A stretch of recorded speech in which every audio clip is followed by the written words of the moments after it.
A livraria, o Cantinho das Palavras, não era apenas um emprego para Clara. Aos 28 anos, aquele lugar era o seu universo, a sua fortaleza, o eixo em torno do qual toda a sua vida girava. Não era apenas uma questão de gostar de livros, era uma conexão quase espiritual com o cheiro de café fresco que se misturava ao perfume de papel antigo, com o rangido familiar da terceira tábua do assoalho de madeira, com a forma como a luz do sol da tarde entrava pela vitrine e criava poeira dançante no ar, como se as próprias histórias estivessem ganhando vida. Clara trabalhava ali há 10 anos, desde os 18. Começou como uma ajudante de meio período, uma jovem tímida que encontrava mais conforto na companhia de personagens de ficção do que de pessoas reais. Foi o dono, seu Joaquim, um senhor de 70 anos, com olhos que sorriam e mãos manchadas de tinta de jornal, quem a ensinou a ver a livraria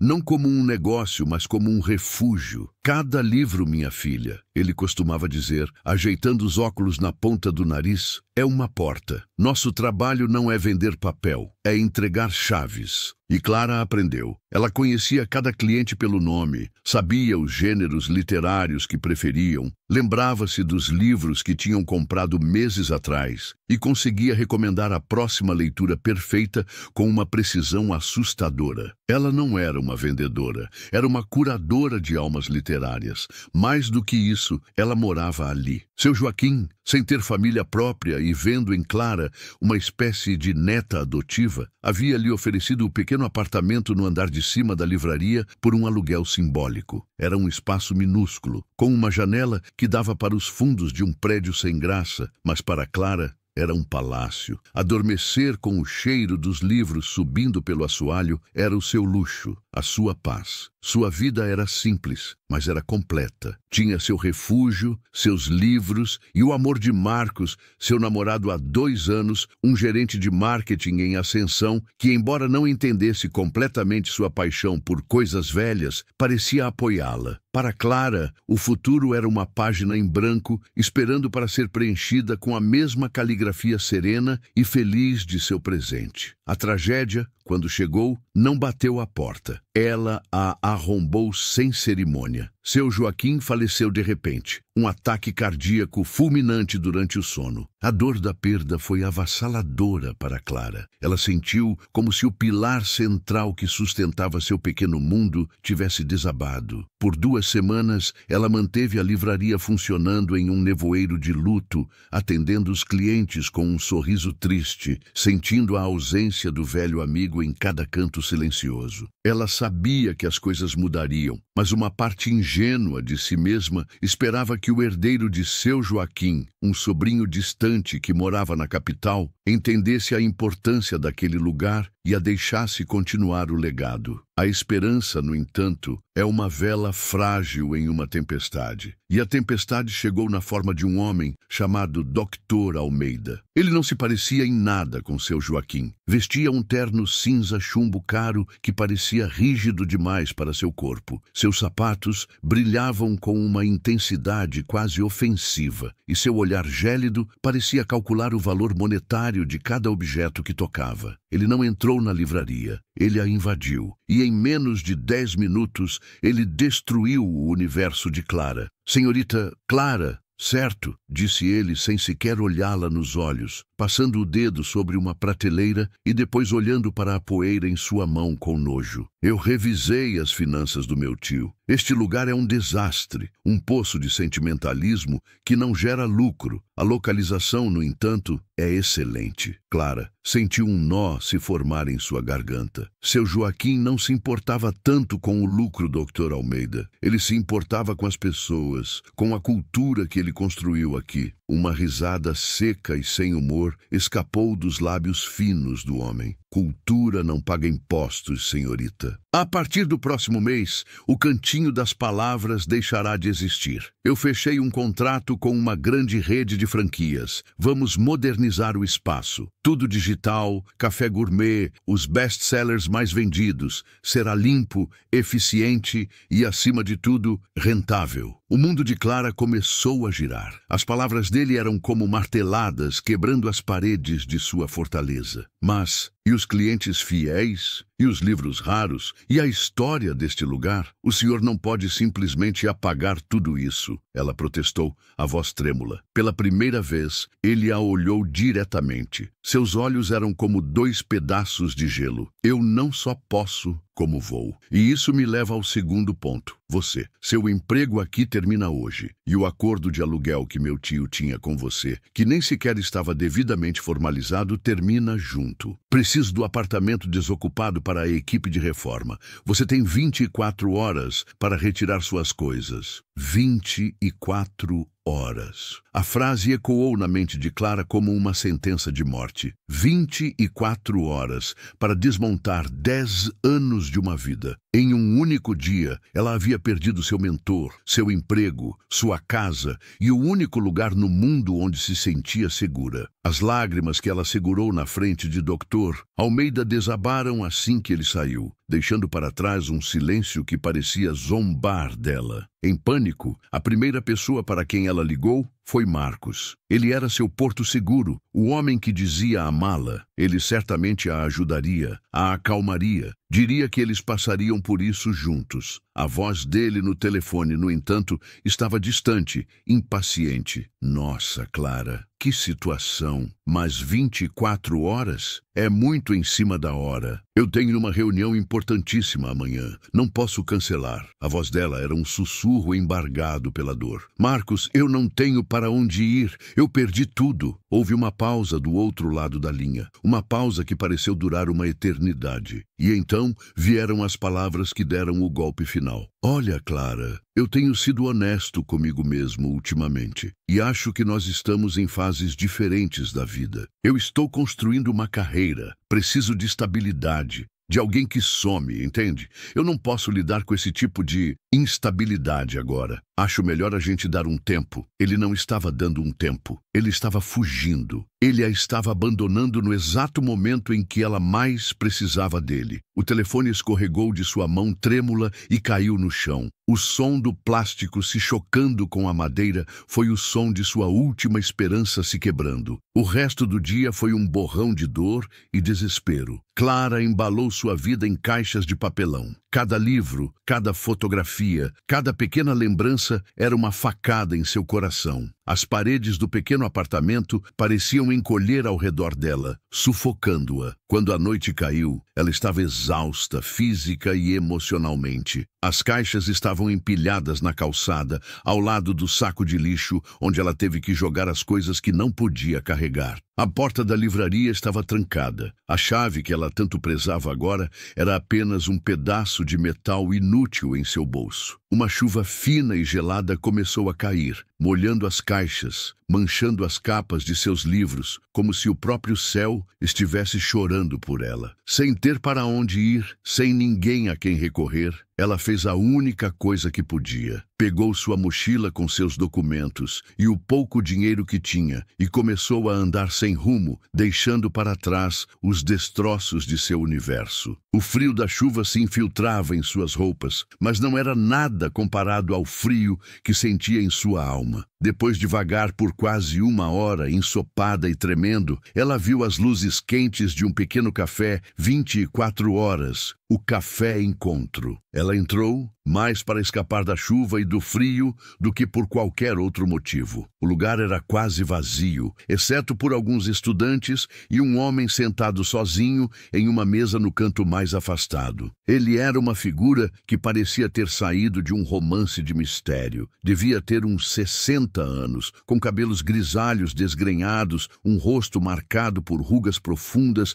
que pareciam contar histórias de tempestades e noites mal dormidas, e olhos escuros e intensos que perscrutavam o ambiente com uma mistura de tédio e desprezo. Ele vestia um casaco de tweed surrado e bebia um café expresso como se fosse um remédio amargo. Clara se sentou em uma mesa do outro lado do salão, pedindo apenas um copo de água que não tinha intenção de beber. Ela só queria um lugar para existir, para respirar, para tentar entender como sua vida tinha se desintegrado tão rapidamente. Ela mal notou quando o homem misterioso se levantou. ele resmungou algo para a garçonete sobre a qualidade do café, jogou algumas notas na mesa com um ar de enfado e caminhou em direção à porta. Sua presença era tão imponente e sua energia tão negativa que Clara instintivamente encolheu em sua cadeira enquanto ele passava. Ele saiu para a noite chuvosa e desapareceu. Clara ficou ali, perdida em sua própria miséria, o som da chuva contra o vidro sendo a única trilha sonora de seu desespero. Foi só alguns minutos depois, quando seu olhar vagou sem foco pela sala, que ela notou. Na mesa onde o homem estivera sentado, esquecido ao lado da xícara vazia, havia um objeto. Um caderno de couro preto,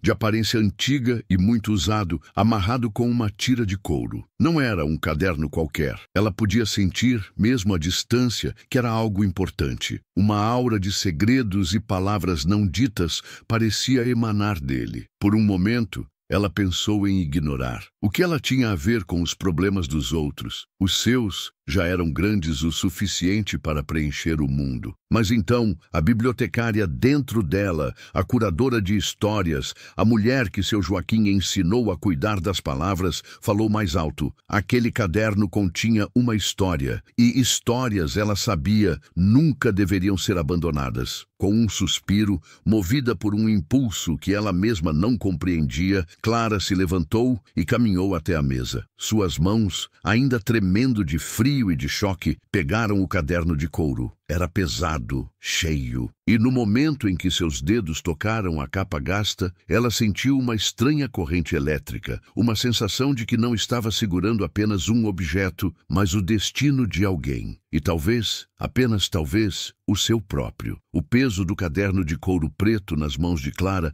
era mais do que físico. Parecia conter o peso de uma vida inteira de segredos guardados a 7 chaves. Sentada de volta em sua mesa no café encontro, com o copo de água intocado à sua frente, uma batalha se travava dentro dela. A parte lógica, a parte assustada e exausta de seu cérebro, gritava para que ela simplesmente entregasse o caderno ao gerente do café. Achados e perdidos era o procedimento padrão. Era o mais simples, o mais seguro. Ela já tinha problemas demais. Uma montanha de destroços de sua própria vida para escalar. Por que adicionar o fardo de um estranho, especialmente um tão claramente hostil e desagradável? Ela não devia nada a ele. O mundo, afinal, não parecia se importar em dever nada a ela. Por um longo minuto, ela esteve prestes a fazer exatamente isso. Levantar-se, caminhar até o balcão e se livrar daquele peso. Mas a outra parte dela, a parte que definia quem ela era, a alma que seu Joaquim havia nutrido por uma década, não permitiu. Aquilo não era uma carteira perdida ou um guarda-chuva esquecido. Era um repositório de palavras. Era uma história. E para Clara, abandonar uma história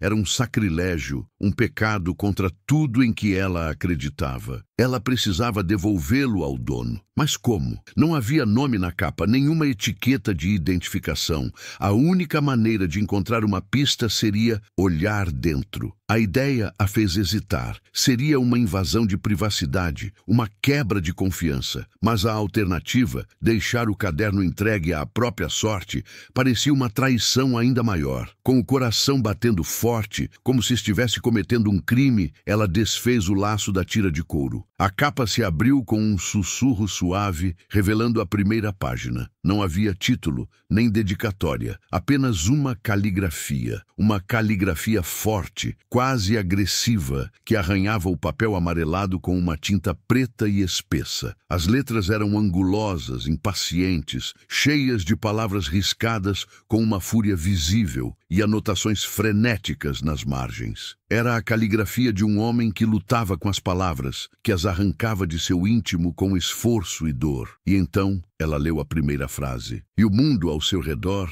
desapareceu. A chuva batendo na janela, o zumbido da máquina de café, o frio em seus ossos, sua própria dor lancinante, tudo se dissolveu. A prosa era como nada que ela já tinha lido. Era brutal e poética, crua e sofisticada. Descrevia uma cidade portuária fictícia, cinzenta e castigada pelo vento, de uma forma tão vívida que Clara podia sentir o cheiro do sal e da ferrugem, ouvir o lamento das gaivotas e o apito distante de um navio partindo. O protagonista era um homem quebrado, um faroleiro aposentado assombrado por um erro do passado, e cada frase mergulhava mais fundo em sua alma atormentada. Clara, que havia lido milhares de livros, que conseguia identificar o estilo de centenas de autores, estava diante de algo único. A voz narrativa era inconfundível. Havia uma cadência, uma melancolia, uma honestidade brutal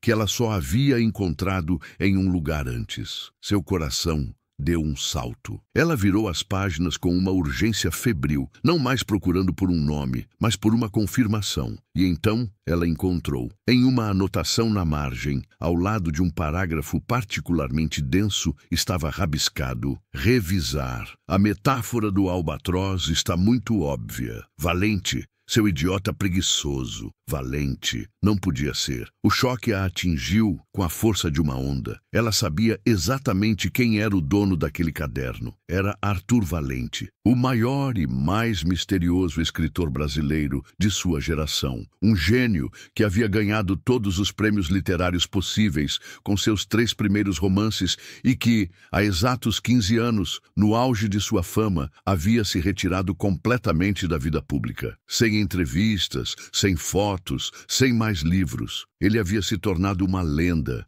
um fantasma literário. E o homem rude e carrancudo do café, o homem que reclamou do café e a olhou com desprezo, era ele. E ela, Clara, a ex-livreira desabrigada, estava segurando em suas mãos o que o mundo literário ansiava há mais de uma década: o manuscrito do novo e até então impensável romance de Arthur Valente. A dimensão de sua descoberta a deixou tonta. Aquilo não era apenas um caderno, era um tesouro, um segredo que valia uma fortuna. Um jornalista pagaria centenas de milhares de reais por aquilo. Uma editora pagaria milhões. Por um momento fugaz, uma tentação sombria passou por sua mente. Com o dinheiro da venda daquele manuscrito, ela poderia resolver todos os seus problemas. Alugar um apartamento novo, abrir sua própria livraria, reconstruir sua vida do zero. Ninguém jamais saberia. Seria a vingança perfeita contra um mundo que a havia descartado sem pensar 2 vezes. Mas a ideia morreu tão rápido quanto nasceu, deixando um gosto amargo de vergonha em sua boca. Trair a confiança de seu maior ídolo, vender a alma de uma história que ainda nem havia nascido. Seria trair a si mesma. Seria se tornar exatamente como o Dr. Almeida, alguém que via a arte apenas como um ativo financeiro. Não, ela não faria isso. Ela devolveria o livro. Mas a pergunta permanecia: como? Como encontrar um homem que se esforçou tanto para desaparecer do mapa? Sua primeira necessidade, no entanto, era mais premente: um teto sobre sua cabeça. O café começaria a ficar mais movimentado pela manhã e ela não poderia ficar ali para sempre. Em meio ao turbilhão de seu desespero, uma memória surgiu. Dona Elza, uma senhora de coração enorme, a melhor amiga da falecida esposa de seu Joaquim, que administrava uma pequena e modesta pensão em um bairro antigo da cidade. Era um lugar simples que abrigava estudantes e trabalhadores,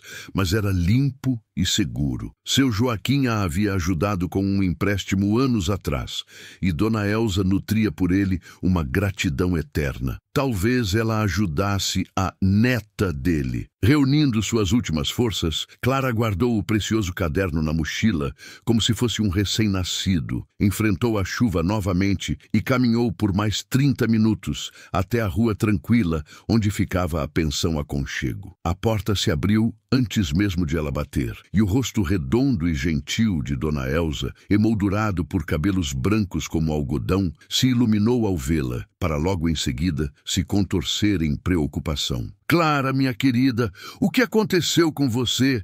Você está ensopada. Entre! Sem fazer muitas perguntas, a bondosa senhora a envolveu em uma toalha seca, preparou um chá quente e a ouviu pacientemente enquanto Clara, entre soluços, contava a história de seu dia terrível. Dona Elsa a abraçou, um abraço de mãe, forte e reconfortante. Não se preocupe com nada esta noite, meu anjo. Você fica aqui. Temos um quartinho vago. Amanhã, com a cabeça fresca, a gente pensa no que fazer. O mundo não acaba assim, de uma hora para outra. Naquela noite, no pequeno e limpo quarto da pensão, Clara não conseguiu dormir. A gentileza de Dona Elsa havia acalmado parte de seu pânico, mas sua mente estava em chamas. Ela pegou o caderno de Arthur Valente e, sob a luz fraca de um abajur, começou a ler. Leu a noite inteira, sem parar, e foi uma experiência transformadora. Ela não era mais a Clara desabrigada e de coração partido. Ela era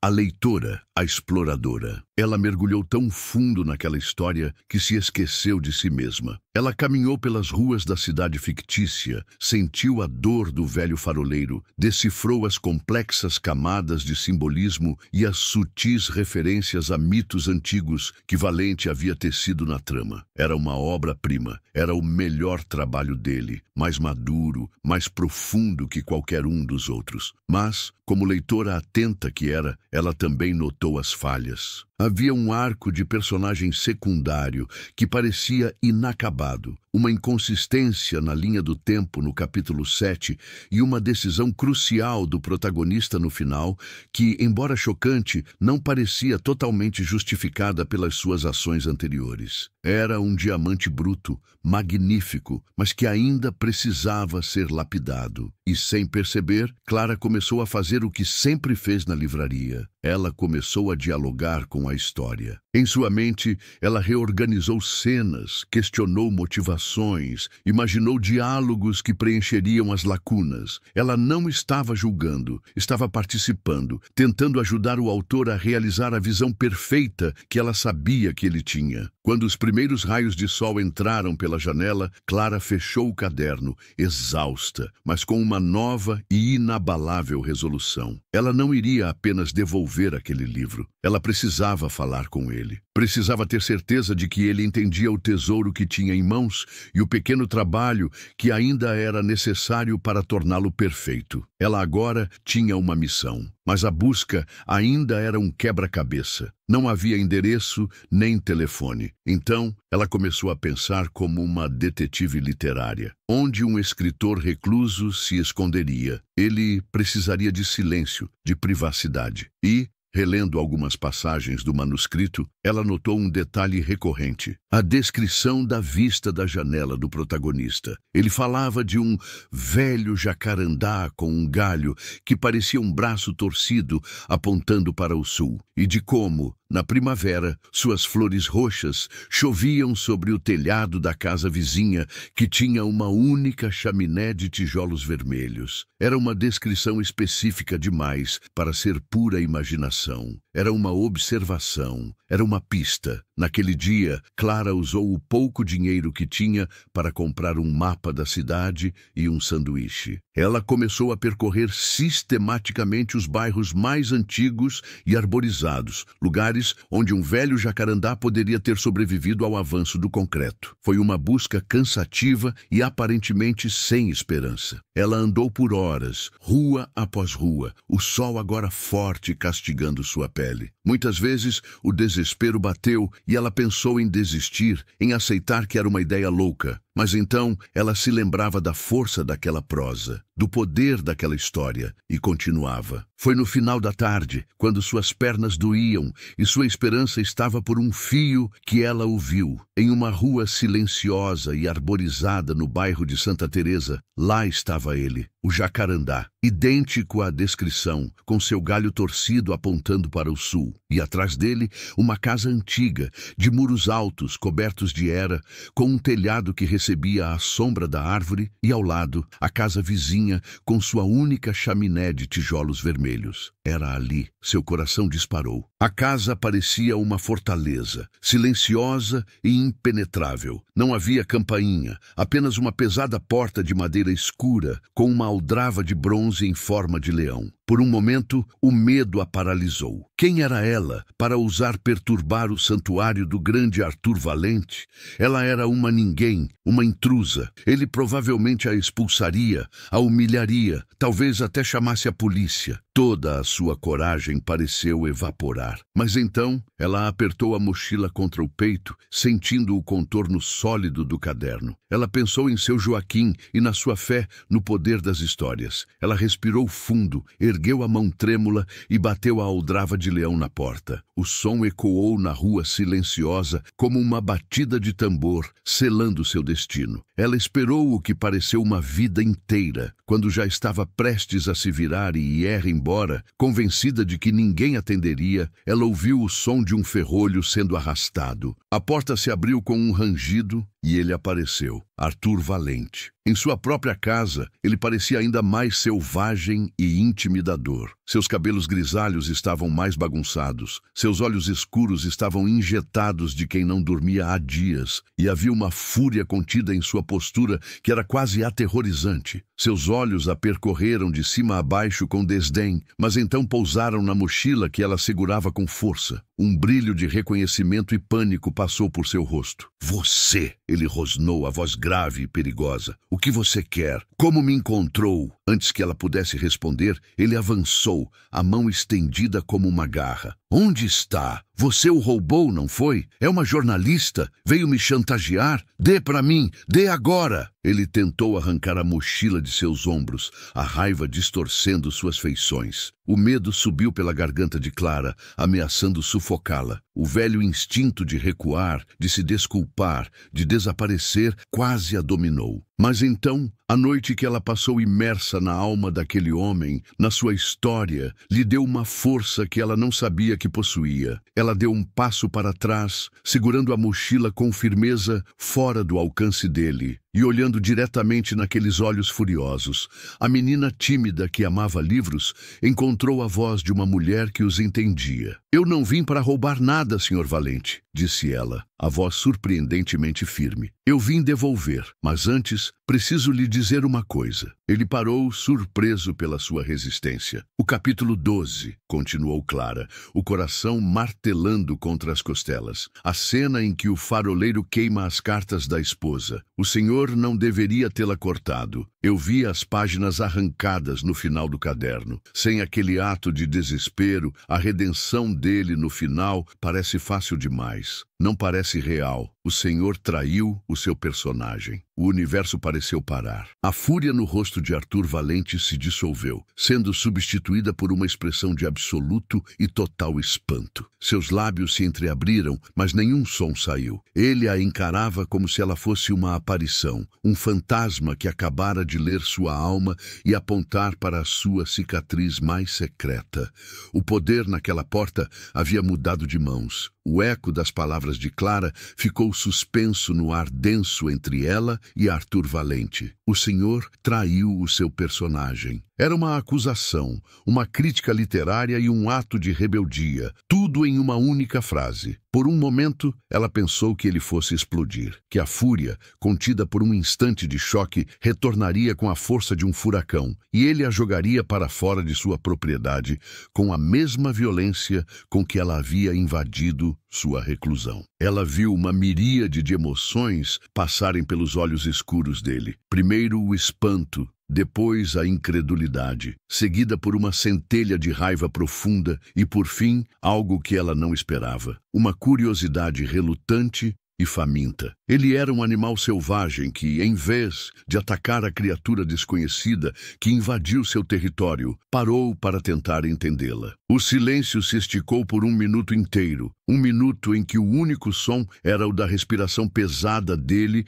e o do coração de Clara, que batia descontroladamente contra suas costelas. Finalmente, ele quebrou o feitiço. Ele não gritou. Sua voz Quando veio, era baixa, um rosnado perigoso. Entre, ele ordenou, mais do que convidou. Ele abriu mais a porta e se virou, deixando-a na soleira, sem se importar se ela o seguiria ou não. Para ele, era uma ordem a ser obedecida. Clara hesitou por um segundo, o instinto de autopreservação gritando para que ela desse as costas e fugisse daquela casa sombria e daquele homem imprevisível. Mas a curiosidade, a mesma que a fez pegar o caderno, era mais forte. Ela deu um passo para dentro e a pesada porta de madeira se fechou atrás dela com um baque surdo e definitivo. O som de um mundo sendo deixado para trás e outro, novo e aterrorizante, se fechando ao seu redor. Se a livraria O Cantinho das Palavras era o universo de Clara, a casa de Arthur Valente era o seu caos primordial. A primeira coisa que a atingiu foi o cheiro, uma mistura inebriante de livros velhos, poeira, tabaco de cachimbo e café forte e requentado. E depois, a visão. Livros, livros por toda parte. Não estavam organizados em prateleiras elegantes. Estavam vivos, selvagens, dominando cada superfície. Pilhas e pilhas de livros se equilibravam precariamente no chão, formando torres que ameaçavam desabar a qualquer momento. Livros abertos, com a lombada para cima, cobriam cada centímetro de uma enorme mesa de madeira. Livros transbordavam das poltronas, dos parapeitos das janelas, até mesmo dos degraus da escada que levava ao segundo andar. Mapas antigos estavam pregados nas paredes, ao lado de recortes de jornais amarelados e o que pareciam ser gráficos astrológicos. Era a toca de um eremita, o laboratório de um cientista louco, a biblioteca de um dragão. Era a manifestação física da mente de Arthur Valente, caótica, brilhante, reclusa e completamente esmagadora. Sente-se. Se conseguir encontrar um lugar, ele resmungou, apontando vagamente para a sala de estar. Ele mesmo não se sentou.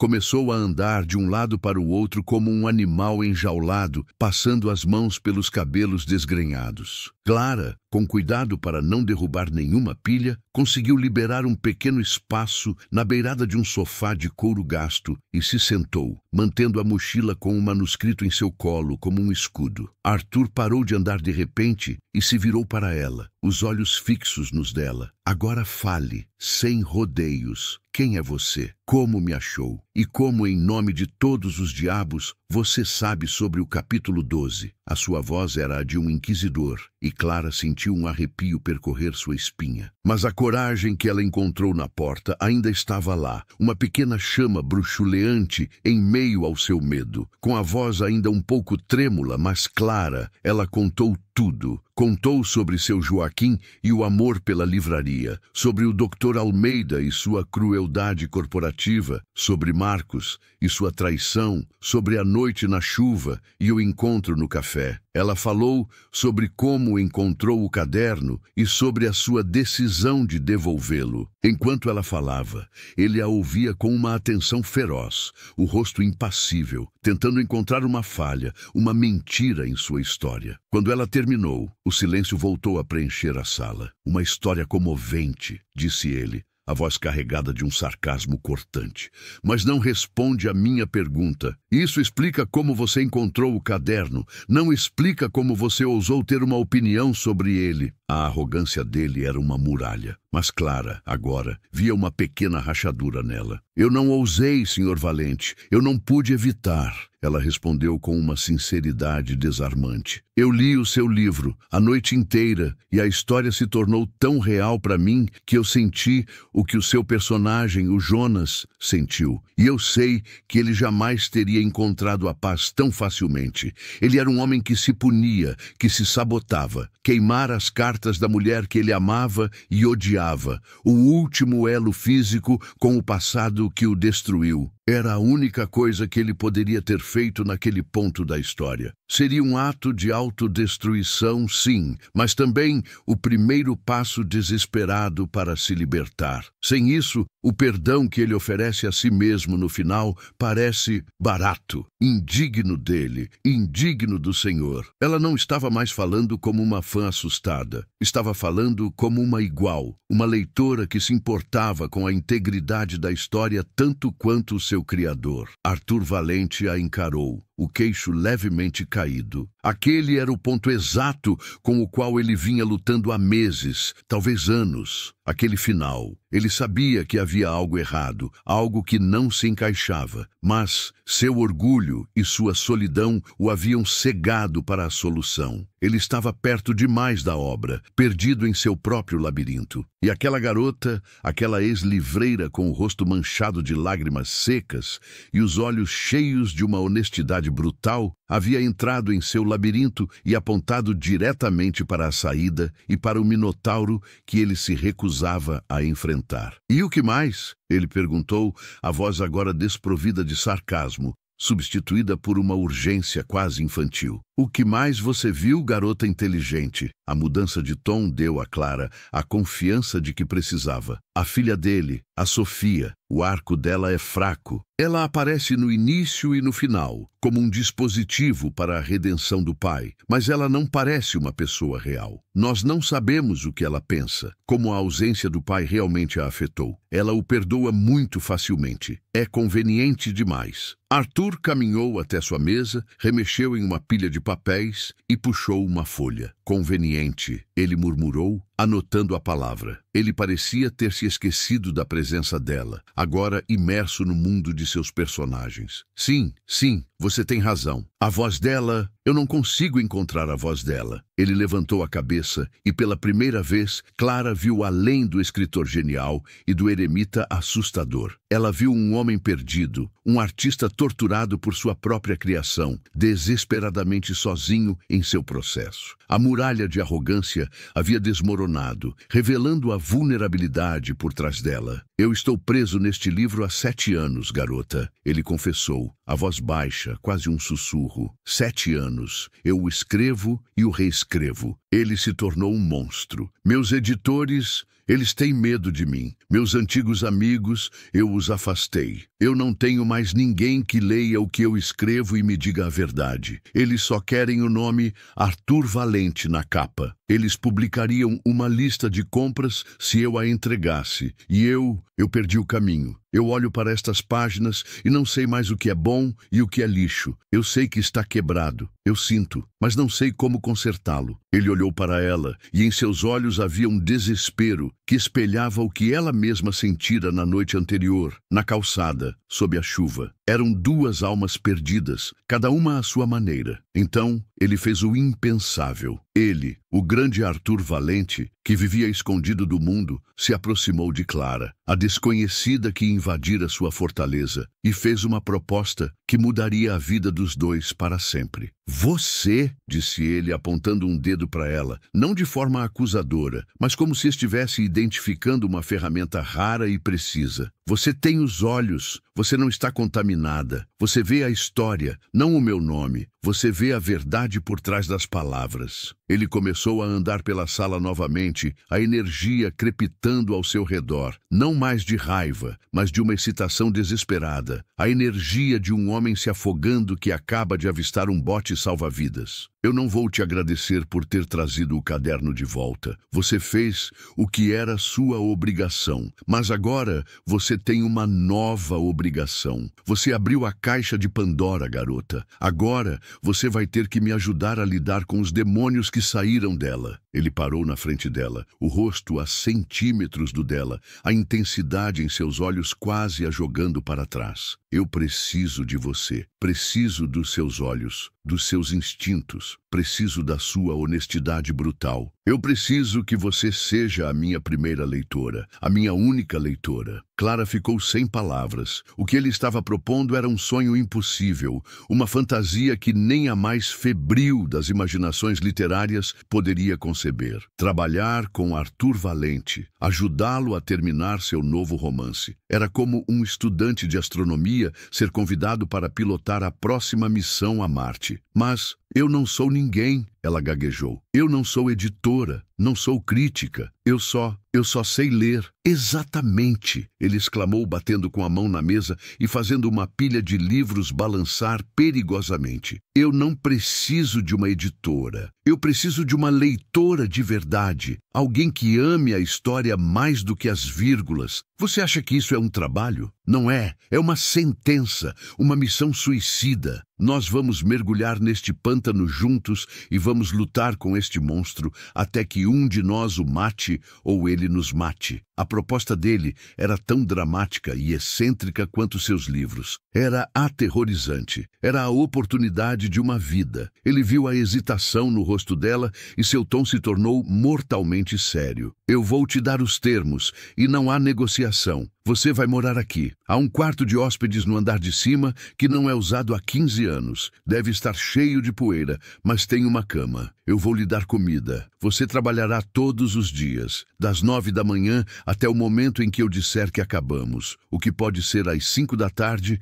ou às 5 da manhã. Seu único trabalho será ler o que eu escrevo, ouvir o que eu leio em voz alta e me dizer, sem medo e sem piedade, exatamente o que você pensa. Você não vai falar com ninguém sobre isso. Ninguém. Sua vida lá fora, seus problemas, tudo isso deixa de existir quando você está nesta casa. Aqui dentro só existe o livro. Ele a encarou, esperando uma resposta. Era uma oferta louca, um pacto com um gênio recluso e possivelmente instável. Significava mergulhar de cabeça em um mundo desconhecido, abrir mão de sua própria identidade para se tornar parte da criação de outra pessoa. Significava trocar a incerteza da rua pela certeza de um confinamento intenso e imprevisível. Ela olhou ao redor daquela sala caótica para as pilhas de livros que eram como montanhas de conhecimento e loucura. Olhou para o rosto daquele homem, um rosto marcado pela batalha solitária da criação, e pensou em sua alternativa. Uma pensão barata, uma busca sem esperança por um emprego sem alma, uma vida de saudade do que ela havia perdido. Aqui, naquela casa maluca, estava a única coisa que ela não havia perdido: as histórias. A chance não apenas de lê-las, mas de ajudá-las a nascer. Era a escolha entre a segurança da mediocridade e o risco glorioso de tocar na genialidade. E, no fundo, a escolha já havia sido feita no momento em que ela decidiu pegar aquele caderno. Com a voz mais clara e decidida que já tivera em toda a sua vida, Clara olhou nos olhos de Arthur Valente, a ex-livreira, a sem-teto, a mulher de coração partido, a leitora. "Eu aceito", disse ela. O "eu aceito" de Clara foi o som de uma chave girando em uma fechadura, trancando-a naquele universo caótico e fascinante. A transição para sua nova vida foi abrupta e desprovida de qualquer cerimônia. Arthur Valente não era um homem de gentilezas. Assim que ela concordou, ele simplesmente apontou para a escada. "O quarto é o último do corredor. A porta está aberta. O banheiro é o do lado. Esteja aqui embaixo no meu escritório. Amanhã, às 9 horas da manhã, em ponto." E com isso, ele se virou e mergulhou de volta em suas anotações, como se ela já não estivesse mais ali. A conversa havia acabado. O trabalho havia começado. Clara subiu as escadas rangentes, sentindo como se estivesse flutuando em um sonho estranho. O quarto de hóspedes era exatamente como ele havia descrito, coberto por uma fina camada de poeira e impregnado com o cheiro de um tempo esquecido. Os móveis estavam cobertos por lençóis brancos, criando formas fantasmagóricas sob a luz pálida que entrava por uma grande janela em arco. Havia uma cama de ferro, uma cômoda de madeira escura e uma pequena escrivaninha. Era espartano, quase monástico, mas quando Clara puxou o lençol da janela, seu coração deu um salto. A vista era espetacular. Dava para os fundos da casa, para um jardim selvagem e negligenciado que descia por uma encosta, e além dele, uma vista panorâmica da cidade,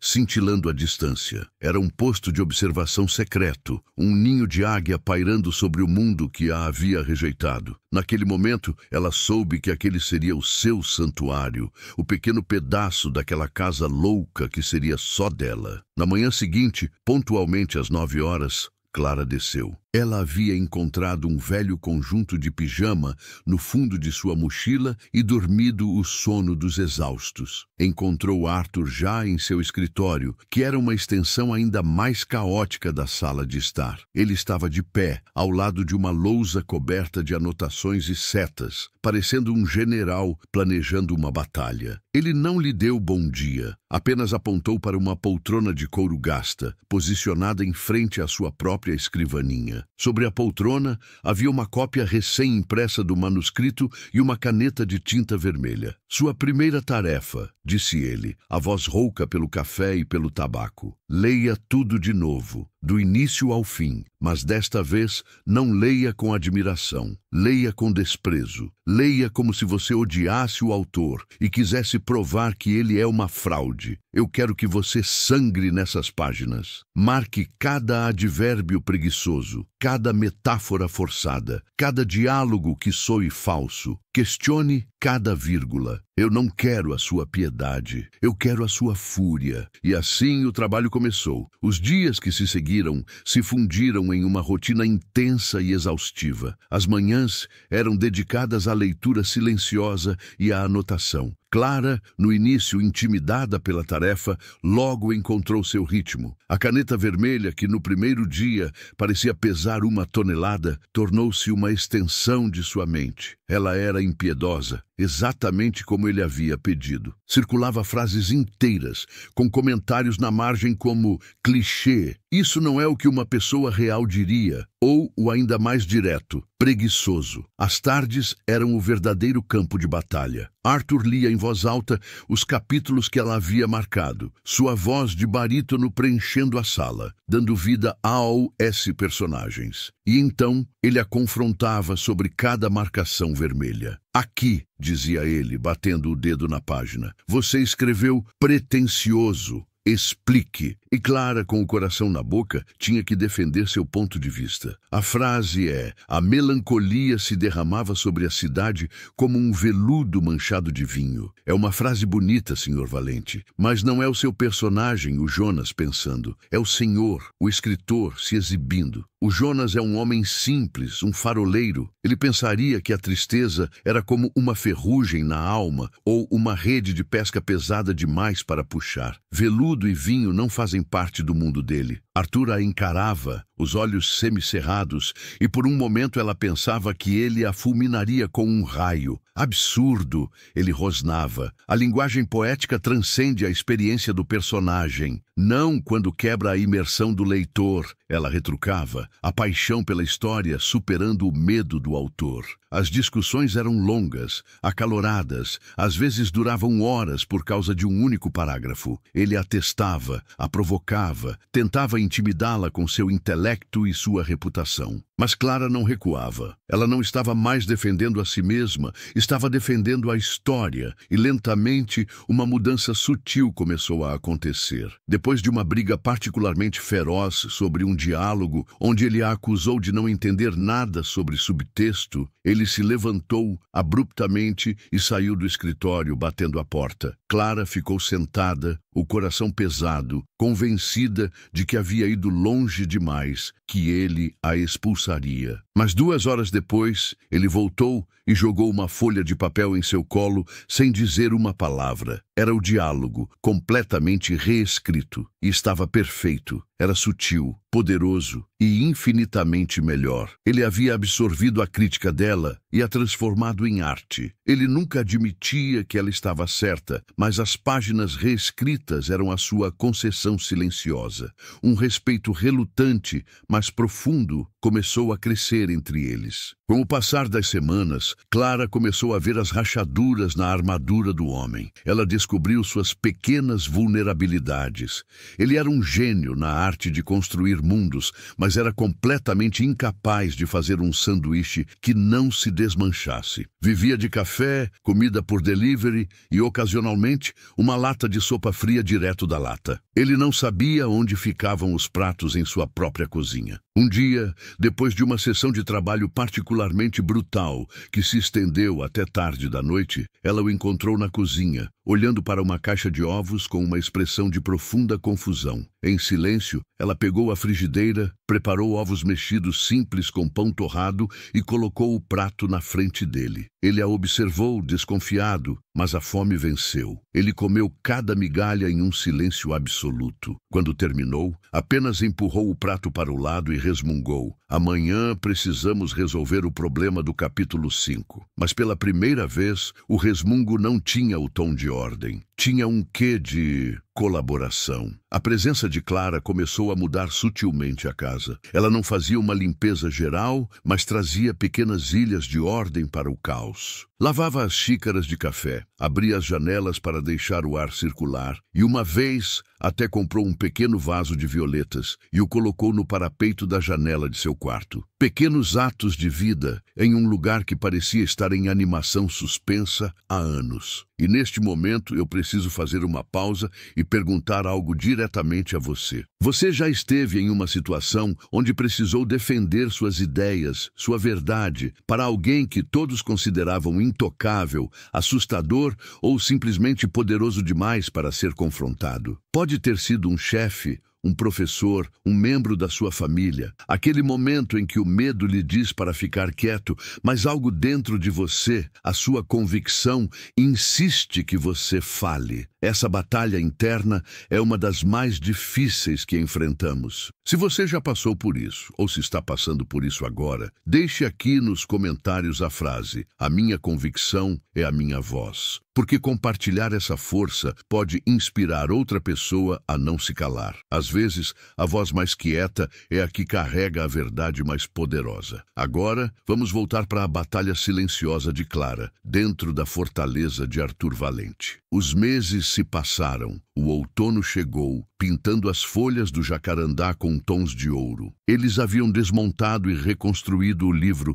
peça por peça. Capítulos inteiros foram jogados fora, novos personagens surgiram das cinzas e a história estava se tornando mais forte, mais enxuta, mais verdadeira. A relação deles havia evoluído para uma estranha simbiose. Eles eram mestre e aprendiz, adversários e aliados, discutiam como inimigos mortais e trabalhavam como uma única mente. Clara havia encontrado um propósito que ela jamais imaginou, e Arthur, pela primeira vez em 15 anos, não estava mais sozinho em sua jornada criativa. Mas eles estavam se aproximando do maior obstáculo de todos. O problema que havia dado início a tudo, o final. Apesar de todas as melhorias, a redenção de Jonas ainda parecia oca. Eles tentaram de tudo, reescreveram a cena final uma dúzia de vezes, adicionaram diálogos, removeram monólogos, mudaram o cenário. Nada funcionava. A engrenagem final daquela máquina complexa e maravilhosa simplesmente não se encaixava. A frustração começou a corroer a frágil paz que haviam construído. Arthur tornou-se mais irritadiço e sombrio do que nunca. O livro, que estava quase pronto para nascer, agora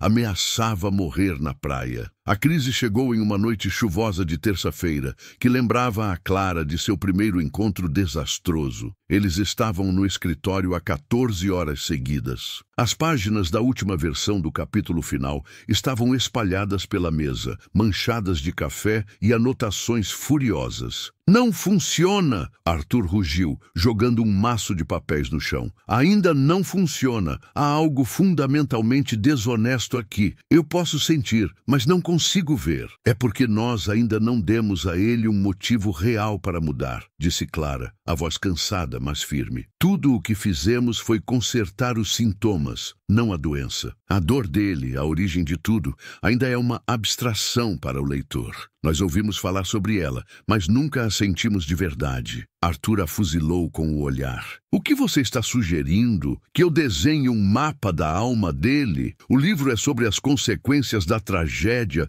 não sobre a tragédia em si. É sobre a memória, a assombração. Mas para que a assombração seja assustadora, nós precisamos ter visto o fantasma pelo menos uma vez." Ela argumentou, levantando-se, a exaustão dando lugar a uma súbita clareza. "O problema não está no final, Arthur. Nunca esteve. O problema está no começo, ou na falta dele. O livro precisa de um prólogo. O Senhor precisa nos mostrar aquele dia, o dia da tempestade, o erro que ele cometeu no farol, o momento exato em que a vida dele se partiu em duas. O leitor precisa testemunhar o pecado para poder acreditar na redenção." A sugestão dela pairou no ar como uma heresia. Mudar a estrutura fundamental do livro depois de tanto trabalho era uma ideia radical, quase insana. O rosto de Arthur Valente se transformou em uma máscara de fúria. não era a fúria de um debate literário. Era algo mais profundo, mais pessoal. Ela havia tocado em um nervo exposto. Impossível, ele sibilou, a voz perigosamente baixa. Você não sabe do que está falando. Você é uma amadora. O que você sabe sobre uma dor tão grande que não pode ser colocada em palavras? A crueldade em sua voz a atingiu como um soco. O que você sabe sobre perda de verdade? Você perdeu um emprego e um namorado superficial. Eu perdi a minha alma escrevendo este livro. Você não tem o direito de me dizer como escrever sobre isso. Ele estava tremendo, o rosto pálido. A reação dele era tão desproporcional que Clara percebeu que a luta dele não era com ela, nem mesmo com o personagem. Era com ele mesmo. Mas as palavras dele a feriram profundamente. E naquele momento de dor, ela encontrou sua resposta final. Talvez eu não saiba, disse ela, a voz embargada, mas os olhos firmes. Mas o seu leitor também não saberá, a menos que o senhor tenha a coragem de mostrar a ele. Foi a gota d'água. Chega! Ele gritou, o som ecoando pela casa silenciosa. Está acabado. Eu estava errado sobre você. Você não tem os olhos. Você tem apenas a arrogância da ignorância. Ele caminhou até a porta do escritório e a abriu. Saia! Agora, pegue suas coisas e desapareça da minha casa. Eu não preciso de você. Eu nunca precisei. Clara ficou paralisada, o coração em pedaços. Depois de tudo, de todo o trabalho, de toda a conexão que eles haviam construído, tudo terminava assim. Ela o havia forçado a olhar para um abismo e, em vez de saltar, ele a havia empurrado. Com lágrimas escorrendo pelo rosto, ela passou por ele e saiu do escritório. A porta bateu atrás dela com uma finalidade terrível. Ela estava do lado de fora, no corredor escuro, e sua vida, pela segunda vez em poucos meses, havia sido reduzida a nada. A porta do escritório bateu com a força de um trovão, e o som reverberou pelo corredor escuro. Cada eco uma facada no coração de Clara. Ela ficou ali, parada no escuro, o corpo tremendo, as palavras cruéis de Arthur Valente chicoteando sua mente. Você não sabe nada sobre perda de verdade. Eu nunca precisei de você. Cada sílaba era um veneno, corroendo a frágil confiança que ela havia construído naquelas paredes. Não era apenas a perda de um teto e de um propósito que a devastava. Era a traição. Ela havia lhe dado sua honestidade, sua alma de leitora, e em troca, ele a havia usado e descartado no momento em que ela tocou em sua ferida mais profunda. A dor era tão aguda, tão pessoal, que por um momento superou o pânico de estar desabrigada novamente. Com o rosto banhado em lágrimas silenciosas, ela subiu as escadas, cada degrau um esforço monumental. Entrou em seu quarto, o pequeno santuário com vista para a cidade, e a visão das luzes cintilantes que antes lhe traziam paz, agora parecia zombar de sua insignificância. O plano era simples e brutal. Pegar sua mochila, colocar dentro as poucas roupas que Dona Elsa lhe dera e partir. Voltar para a pensão aconchego, de cabeça baixa, a cauda entre as pernas, uma experiência fracassada. Ela abriu a mochila, o mesmo gesto que fizera em seu antigo apartamento, mas desta vez a dor era diferente. Da primeira vez, ela havia perdido um passado. Desta vez, ela estava perdendo um futuro que ela nem sabia que desejava até tê-lo vislumbrado. Um futuro onde as palavras importavam, onde sua voz tinha valor. Enquanto isso, do outro lado da porta trancada, Arthur Valente não sentia nenhum triunfo. O alívio que ele esperava sentir ao expulsá-la não veio. Em seu lugar, um silêncio ensurdecedor preencheu o escritório, um silêncio que sua própria raiva não conseguia abafar. Ele estava ofegante, o coração martelando no peito, as mãos tremendo. Ele olhou para a poltrona vazia onde Clara se sentava todos os dias, e sua ausência era uma presença física, um buraco negro no tecido de sua rotina cuidadosamente construída. A sugestão dela sobre o prólogo não era apenas uma crítica literária. Era um ato de escavação arqueológica em sua alma. Ela, com sua intuição assustadora, havia apontado diretamente para o epicentro de sua dor, para a memória que ele havia passado os últimos 20 anos tentando enterrar sob camadas de ficção e reclusão. O livro não era apenas sobre um faroleiro chamado Jonas. O livro era sobre ele. E o erro na tempestade não era uma invenção, era a sua verdade. A verdade que ele nunca tivera coragem de colocar no papel. A verdade que o mantinha prisioneiro naquela casa, naquele livro interminável. As últimas palavras dela ecoaram em sua mente, repetindo-se infinitamente, a menos que o Senhor tenha a coragem de mostrar a ele. Coragem. A palavra o esbofeteou. Ele, Arthur Valente, o gênio literário, o homem que destemidamente explorava os cantos mais sombrios da condição humana em seus romances, era um covarde. Ele estava escondido atrás de um personagem, escrevendo em torno da ferida, com medo de tocá-la, e aquela garota, com sua honestidade implacável, havia arrancado sua máscara. A raiva que ele sentia era, na verdade, autoaversão. Ele estava furioso com ela por tê-lo visto, por ter exposto sua fraude, mas estava ainda mais furioso consigo mesmo por não ter tido a força de fazer o que ela, uma estranha, sabia que era necessário para a salvação de sua obra e talvez de sua própria alma. Ele caminhou até a janela e olhou para a chuva que começava a cair, fina e persistente. Ele podia expulsá-la de sua casa, mas não podia expulsar a verdade de sua mente. Ele estava em uma encruzilhada. Poderia deixar Clara ir embora, trancar novamente seu segredo no porão de sua memória e passar o resto da vida polindo um livro que ele sabia, no fundo, ser uma mentira lindamente escrita. Ou ele poderia ter coragem. Com um gemido, que era parte dor e parte rendição, ele se arrastou até sua escrivaninha, afastou com um gesto brusco as páginas do capítulo final e puxou uma folha em branco. Encarou a brancura da página como um homem encara seu carrasco. Estava apavorado. Escrever aquilo não seria um ato de criação, seria um ato de exumação, seria reviver o dia que partiu sua vida. Mas a imagem do rosto determinado de Clara, seus olhos cheios de uma fé inabalável na história, o assombrava. Com as mãos trêmulas, ele pegou sua caneta tinteiro, a mesma que não usava há anos, e começou a escrever. A escrita era um exorcismo. As palavras não fluíam. Elas eram arrancadas dele, sangrando na página. A sala do escritório desapareceu, e ele estava de volta no tempo, há 20 anos, em um farol real na costa da Bretanha, na França, onde havia se isolado para escrever seu segundo romance. Ele não era Jonas, ele era Arthur, e a mulher doente não era um personagem. Era Helena, sua esposa, a única mulher que ele já amou, queimando de febre por causa de uma pneumonia que se instalou de forma rápida e violenta. A filha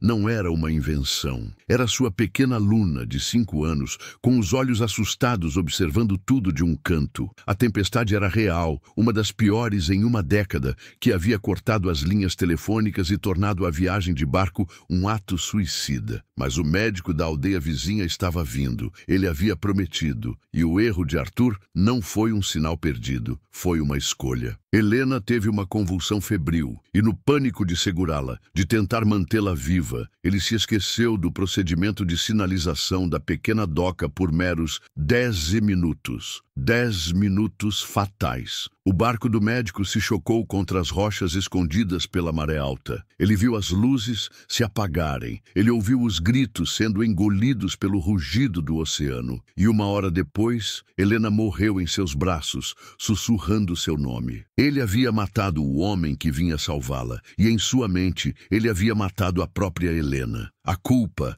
era uma âncora que o afogava desde então. Ele escreveu tudo, sem metáforas, sem floreios, apenas a verdade crua, feia e insuportável. Ele escreveu a noite inteira, em um transe febril, as lágrimas se misturando com a tinta na página. No andar de cima, Clara não conseguiu partir. Cada vez que pegava sua mochila, uma força invisível a mantinha ali. Era uma lealdade à história, não ao homem. Ela não podia abandonar o livro, não quando estavam tão perto. Ela decidiu que esperaria até o amanhecer. Sairia com a primeira luz do dia, discretamente. Ela passou a noite em claro, sentada na beirada da cama, ouvindo o som da chuva e o silêncio pesado da casa. Quando o céu cinzento da manhã começou a clarear, ela se levantou, o corpo doendo de cansaço e tristeza. Pegou sua mochila, era hora de ir. Quando abriu a porta de seu quarto, ela viu. No chão do corredor, empurrada por debaixo da porta, estava uma pilha de folhas de papel. Eram páginas e páginas preenchidas com a caligrafia frenética de Arthur, as manchas de tinta ainda frescas, algumas borradas por gotas de água que poderiam ser chuva ou poderiam ser lágrimas. Ela soube instantaneamente o que era: o prólogo. Com o coração aos pulos, ela se sentou na cama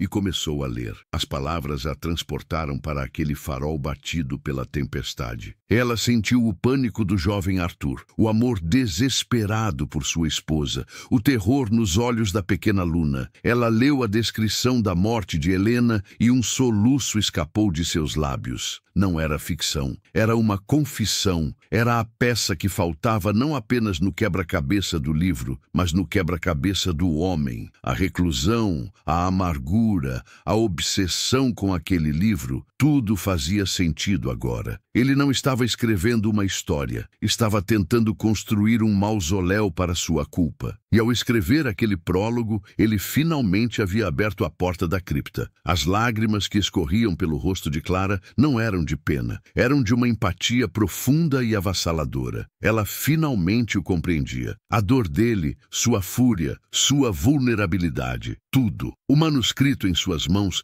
era a coisa mais corajosa e devastadora que ela já havia lido. Era uma obra-prima nascida da mais pura dor. Ela não pensou duas vezes. Deixou a mochila no chão, as páginas do prólogo seguras em suas mãos, como se fossem um texto sagrado. Desceu as escadas e caminhou até a porta do escritório. Desta vez, ela não hesitou. Ela não bateu. Simplesmente girou a maçaneta e abriu a porta. A cena lá dentro a fez parar por um instante. A sala estava mergulhada na penumbra do amanhecer, o ar pesado com o cheiro de exaustão e tabaco. Arthur Valente estava caído sobre a escrivaninha, a cabeça deitada sobre os braços, dormindo um sono de total esgotamento. Ele parecia ter envelhecido 10 anos em uma única noite. Estava frágil, derrotado, a armadura de gênio literário completamente despedaçada, deixando apenas um homem que havia lutado com seu fantasma e, de alguma forma,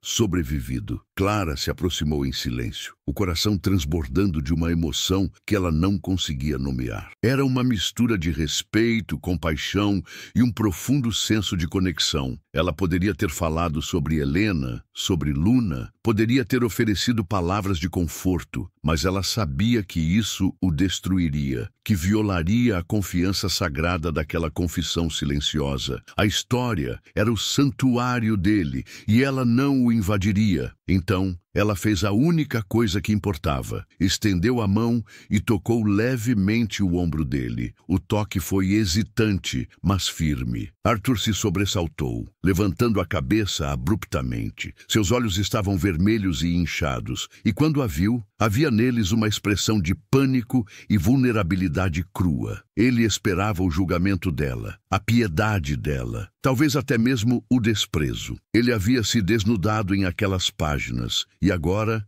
ela tinha o poder de destruí-lo. Clara o olhou, não com pena, mas com a admiração de uma leitora diante de um ato de bravura literária. Ela ergueu as páginas do prólogo. "Está perfeito", disse ela, a voz baixa, mas ressoando com uma convicção absoluta no silêncio da sala. Ele a encarou sem entender. "Não é sobre o que aconteceu", continuou ela, escolhendo as palavras com o cuidado de um cirurgião. "É sobre a história. O que você escreveu aqui é a verdade do Jonas, a âncora que faltava." Ela fez uma pausa e um pequeno sorriso, o primeiro em muitas horas, tocou seus lábios. Agora, o seu personagem pode, finalmente, ter a redenção que ele merece. Ela colocou as páginas sobre a mesa, ao lado da mão dele. "E nós temos um livro para terminar." A tensão na sala se quebrou. O olhar de Arthur se suavizou, e a vulnerabilidade em seus olhos se transformou em um assombro silencioso. Ele não havia sido julgado, havia sido compreendido. Naquele momento,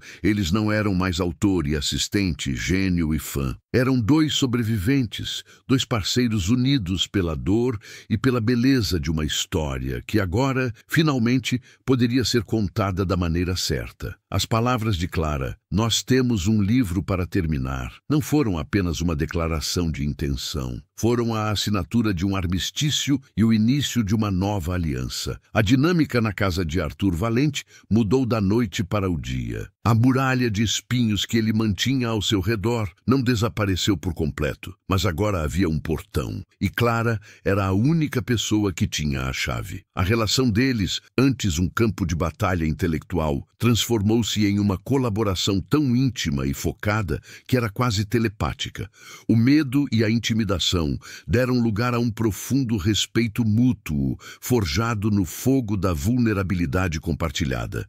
Eles nunca falaram sobre o prólogo, nunca mencionaram Helena ou Luna. As páginas daquela confissão foram silenciosamente integradas ao início do manuscrito, e a história de Arthur tornou-se a história de Jonas, o santuário de sua dor, protegido pela fina camada da ficção. Mas a verdade daquele prólogo agora servia como a estrela polar para todo o resto do trabalho. Cada decisão, cada palavra, cada nuance do diálogo era agora medida contra a honestidade brutal daquelas primeiras páginas. O trabalho tornou-se mais intenso, mas a energia era diferente. Não era mais a energia frenética da frustração, mas a energia focada da criação verdadeira. Arthur lia passagens e, em vez de esperar pelo ataque dela, ele agora procurava a confirmação em seus olhos. "Está honesto?" ele perguntava, e essa se tornou a única medida de qualidade que importava. Clara,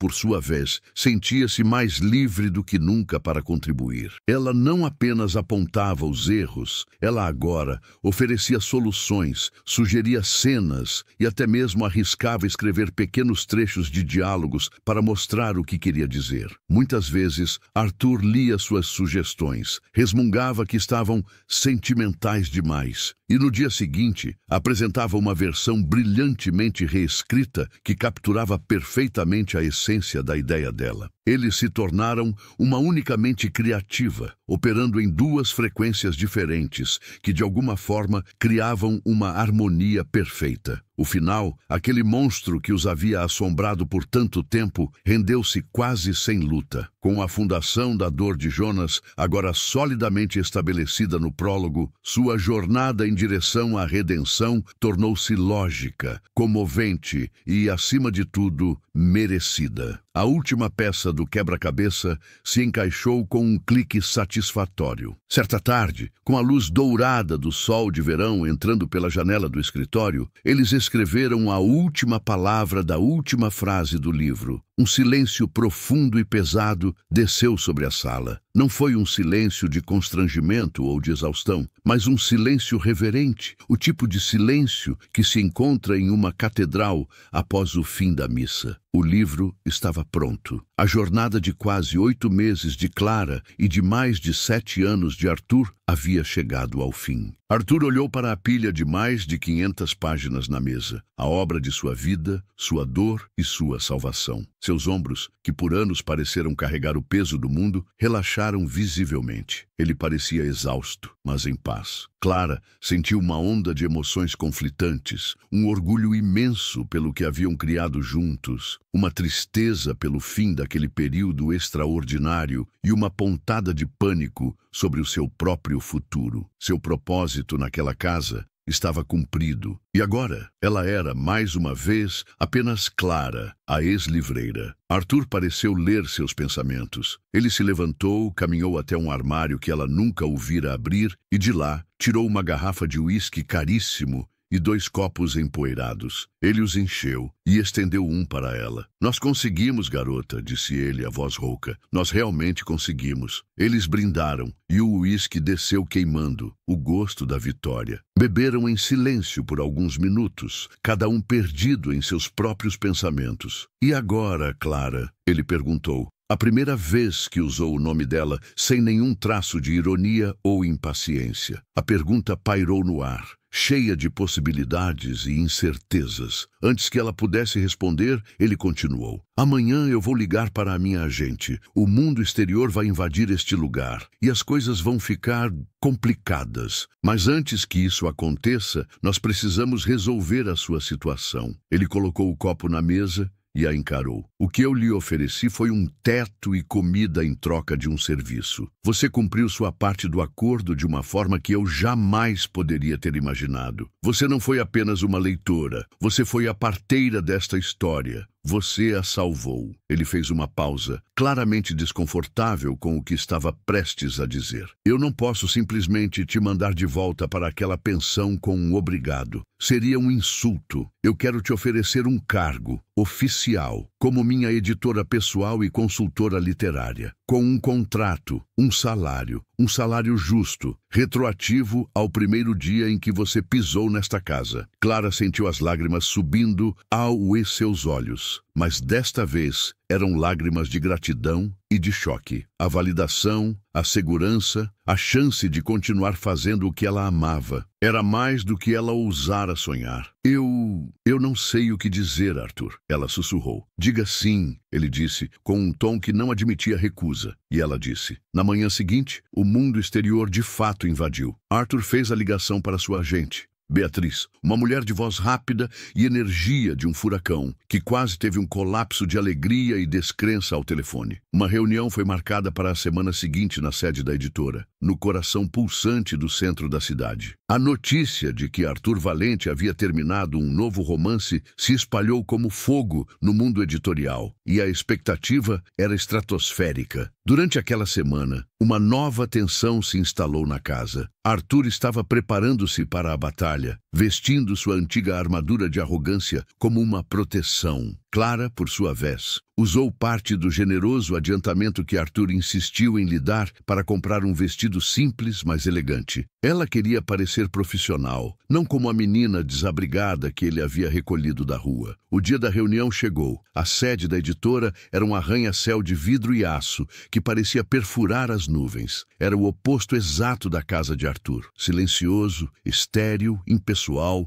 e intimidantemente poderoso. Foram recebidos por Beatriz, a agente, uma mulher impecavelmente vestida que olhou para Clara com uma curiosidade mal disfarçada. Foram levados para a sala de reuniões principal, um cômodo no último andar com uma mesa de mogno que parecia ter quilômetros de comprimento e uma vista de tirar o fôlego. Do outro lado da mesa esperava o presidente da editora, Dr. Fontes, um homem de cabelos prateados, sorriso calculado e olhos de tubarão. A reunião começou com uma euforia contida. Beatriz e Dr. Fontes já haviam recebido e lido o manuscrito durante o fim de semana. As palavras deles eram puro mel. Obra-prima, disse Dr. Fontes. O livro da década, concordou Beatriz. As vendas internacionais serão astronômicas. Estamos falando de uma campanha de marketing global sem precedentes. Eles falavam de números, de mercados, de estratégias de lançamento. Arthur ouvia tudo com uma expressão de tédio, como um rei ouvindo os relatórios de seus intendentes. Clara sentia-se cada vez menor naquela sala, uma espectadora invisível em um jogo de titãs. Então, a conversa inevitavelmente se voltou para ela. E claro, Arthur, disse Dr. Fontes, com um sorriso paternalista. Beatriz me informou sobre sua assistente, a senhorita Clara. Gostaríamos de expressar nossa gratidão. Haverá um bônus muito generoso para você, minha jovem, por ter ajudado a manter o nosso gênio focado. A palavra assistente e o tom condescendente fizeram o sangue de Clara gelar. Ela sentiu a humilhação queimando em seu rosto. Era isso que ela era para eles? Uma ajudante? Uma babá glorificada? Ela estava prestes a murmurar um obrigado e desaparecer em sua cadeira. Mas Arthur se inclinou para a frente e a atmosfera na sala mudou instantaneamente. O tédio em seu rosto foi substituído por um aço frio. Clara não é minha assistente, disse ele, a voz baixa, mas cortando o ar-condicionado da sala. Ela é a editora deste livro, e eu exijo que o nome dela apareça na página de rosto com o crédito editorial. Editado por Clara Medeiros. Um silêncio chocado caiu sobre a mesa. Dr. Fontes e Beatriz se entreolharam. O sorriso de Fontes vacilou. Arthur, sejamos razoáveis, disse ele, tentando manter o tom amigável. Isso é altamente incomum. Nós temos nossa própria equipe de editores de primeira linha. E com todo o respeito à senhorita Medeiros, o nome dela não significa nada para o público. O que vende é Arthur Valente. Colocar outro nome na capa só diluiria a marca. A arrogância na voz de Fontes era palpável. Ele olhou para Clara como se ela fosse uma peça de mobília. Nós entendemos que o senhor criou um laço com a moça durante o processo. É natural. Mas negócios são negócios. Um agradecimento na página de dedicatória seria mais apropriado. A sugestão velada de que a relação deles era algo além de profissional fez Arthur cerrar os punhos sob a mesa. Ele estava prestes a explodir, mas se conteve. Em vez disso, ele falou com uma calma que era 1000 vezes mais ameaçadora do que qualquer grito. Senhor Fontes, a marca Arthur Valente quase produziu um livro quebrado e desonesto. Se não fosse pela senhorita Medeiros, por sua coragem de me dizer a verdade que ninguém mais ousou dizer, este manuscrito que o senhor chama de obra-prima estaria apodrecendo na minha gaveta, incompleto e falso. Clara sentia o olhar de todos sobre ela. Ela queria que o chão se abrisse e a engolisse. Arthur, por favor, ela sussurrou. Não precisa fazer isso. Ele a ignorou, os olhos fixos em Fontes. Eu não estou pedindo, eu estou informando os meus termos. Dr. Fontes suspirou, a paciência se esgotando. Arthur, isso é loucura. É um suicídio de marketing. Nós não podemos fazer isso. Arthur então fez seu movimento final. Ele se levantou lentamente. Sua altura e sua presença pareciam dominar a sala luxuosa. Ele pegou a pesada pilha de papel, o manuscrito, e a colocou suavemente no centro da mesa de mogno,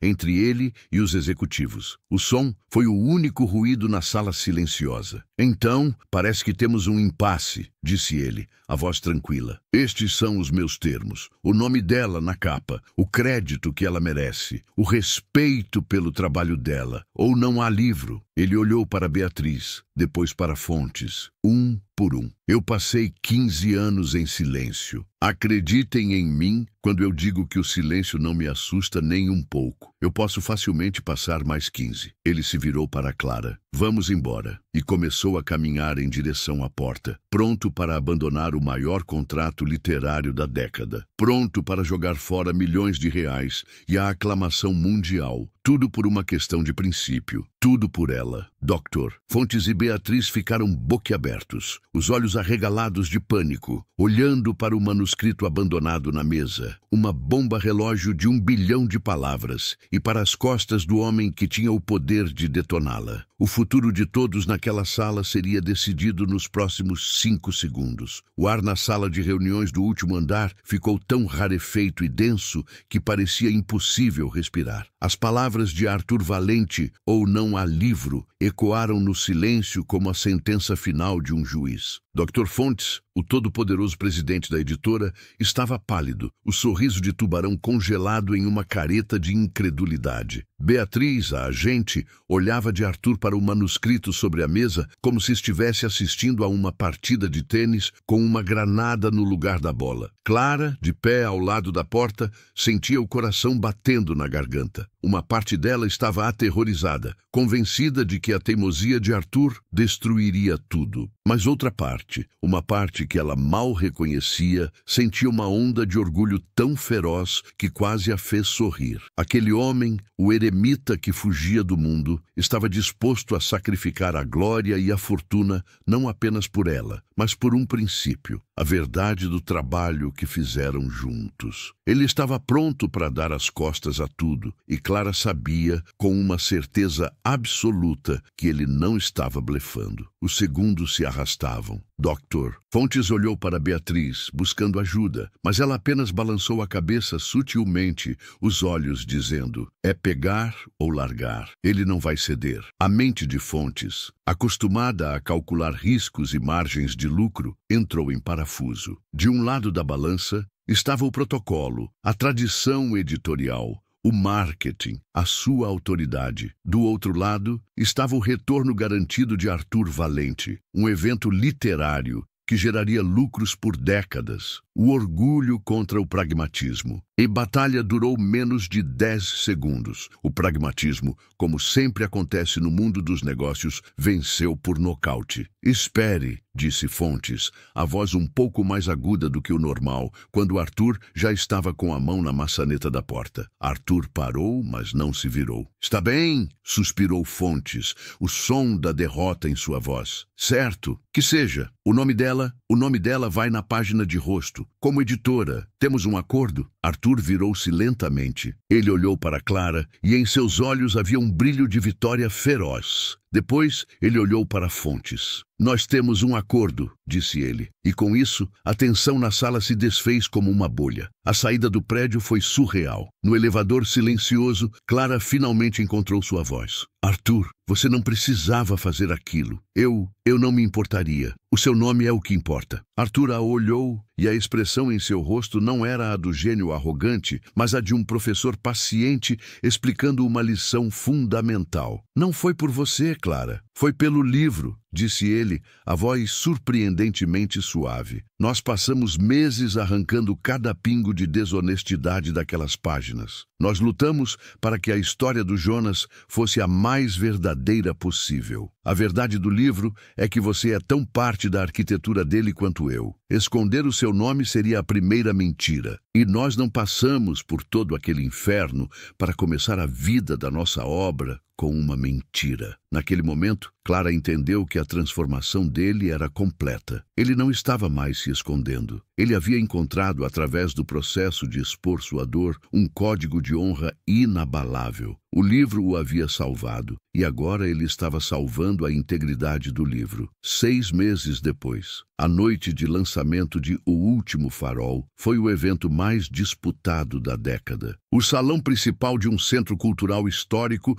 estava lotado de jornalistas, críticos, celebridades e leitores ansiosos. Pôsteres gigantes com a capa do livro, uma imagem assombrosa de um farol contra um céu de tempestade estavam por toda parte. E na capa, em letras elegantes, logo abaixo do nome em destaque, lia-se Arthur Valente. E um pouco menor, mas claro como o dia, editado por Clara Medeiros. A história por trás do livro havia se tornado quase tão famosa quanto o próprio livro. A editora misteriosa, a musa reclusa que havia tirado o grande autor de seu exílio, era o assunto do momento. Clara, usando um vestido azul escuro que realçava a nova confiança em seus olhos, sentia-se como se estivesse vivendo a vida de outra pessoa. Mas quando os jornalistas se aproximavam dela com seus microfones e perguntas, ela não gaguejava, falava com uma calma e eloquência que surpreendia a si mesma, sempre desviando os elogios para a força da obra e a coragem do autor. Arthur, fiel a si mesmo, chegou, subiu ao palco, resmungou por 5 minutos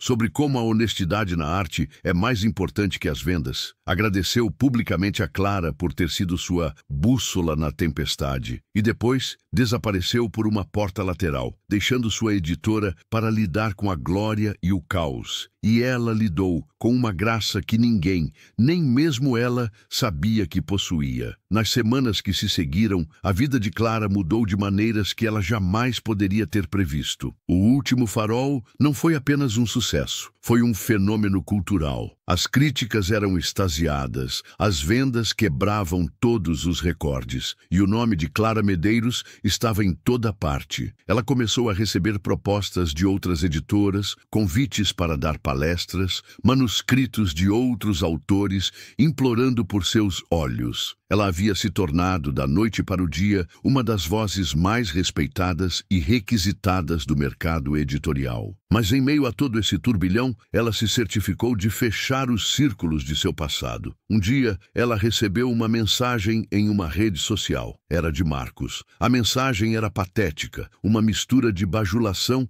e arrependimento fingido. Clara, eu vi você na TV. Incrível! Eu sempre soube que você era especial, destinada a grandes coisas. Eu fui um idiota. Cometi o maior erro da minha vida. Podemos tomar um café? Clara leu a mensagem. Sentiu uma sombra fantasmagórica da dor que ele lhe causara. E então, com um pequeno sorriso, ela apertou o botão apagar. Ele não merecia nem mesmo uma resposta.